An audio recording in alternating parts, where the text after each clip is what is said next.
Knowing your place is very important to me. All places are unique. They are by definition unusual and particular.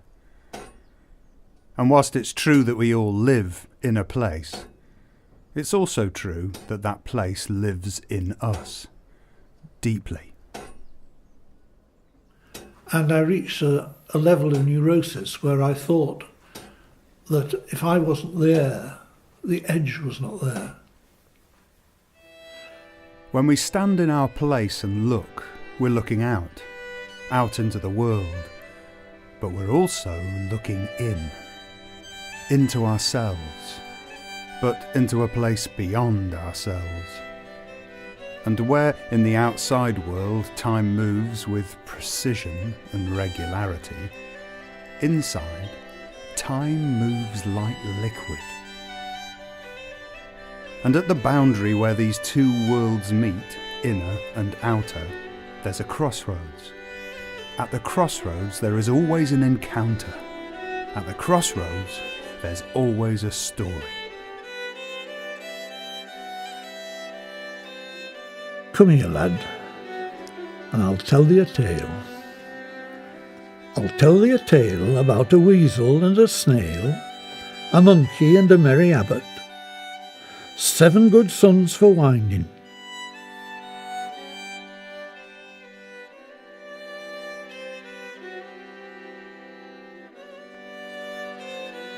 In so many ways, Alderley Edge is a village like any other, where people go about their lives as best they may. But beneath the surface, beneath the shine of the world, there's a boundary, because Alderley is a crossroads, a meeting of the plains and the peaks, of the straight lines of industry and the wide circles of nature, over and nether, time at one end, wind at the other.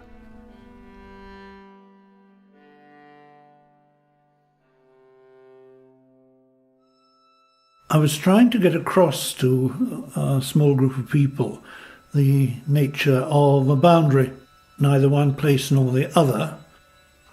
There was a boy and he simply wasn't getting it.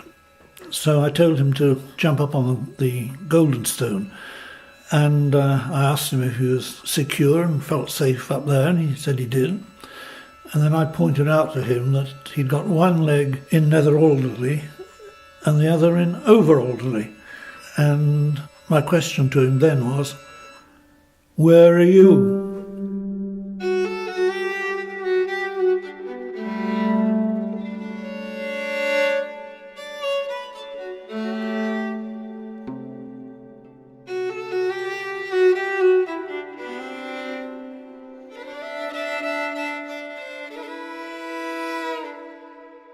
Names are part of a place too. They're how we locate ourselves amongst each other. Alderley village used to be full of names.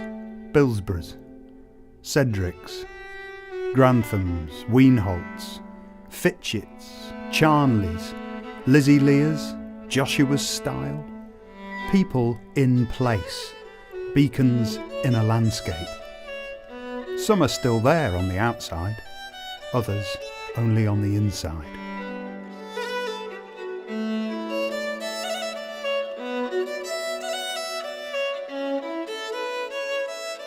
Joshua Birtle's farm was on the boundary between Over Alderley and the township of Birtles, which makes sense because you don't need to have a surname if you know where you are.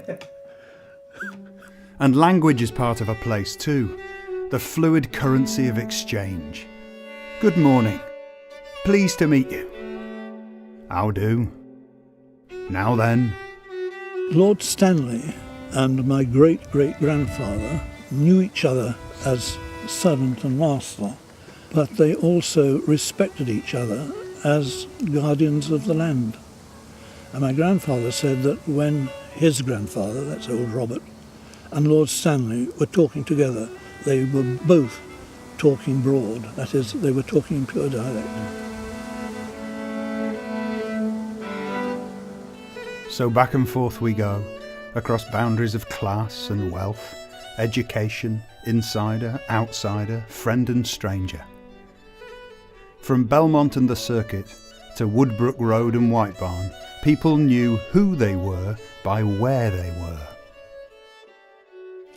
Well, I think now it's extremely unusual for anybody to be able to spend their life where they grew up. The world's changed. And so nowadays, unrooted, up is down and out is in, and we spin like a weathercock on a steeple. And we'd all be lost if it wasn't for that hill, if it wasn't for the edge. But what's behind the edge, that hill, at the crossroads of Over and Nether Alderley? An encounter, a story.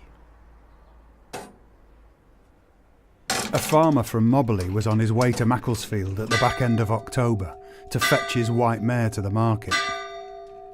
It was just coming light when he crossed the edge, and at Thieves' Hole the mare stopped, wouldn't budge.